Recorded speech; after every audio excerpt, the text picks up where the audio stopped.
Tu connais l'histoire de ce jeune homme qui allait à la rencontre de Jésus avec 5 pains et 2 poissons? On se dirait, mais pourquoi? En fait, ce jeune homme a appliqué 3 principes que nous devons tous appliquer pour avoir de l'impact et de l'influence positive dans notre société et autour de nous. Au fait, le premier principe, c'est le principe de l'anticipation. Il dit Jésus enseigne beaucoup, il va de lieu en lieu et quelquefois il se trouve dans des endroits isolés où il opère des miracles, des signes et des prodiges.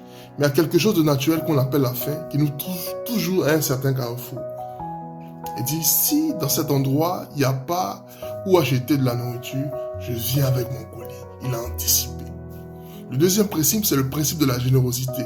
Il dit mais si les autres ne pensent pas comme moi, et ils ont faim, qu'est-ce que je peux faire? Je vais partager. Donc je viens avec plus, selon mes moyens. Il est venu avec 5 pains et 2 poissons. Peut-être qu'il a nourri 5 ou 10 personnes. Le troisième principe, c'est le principe du sacrifice. Tout perdre pour tout gagner. Au fait, quand Jésus-Christ, par le biais de ses disciples, a su que le peuple demandait à manger, il a dit, mais donnez-leur à manger. Ils ont dit, les boulangeries ne sont pas à côté. Mais il y a un de ses disciples qui a dit, mais il y a un jeune qui a 5 pains et 2 poissons.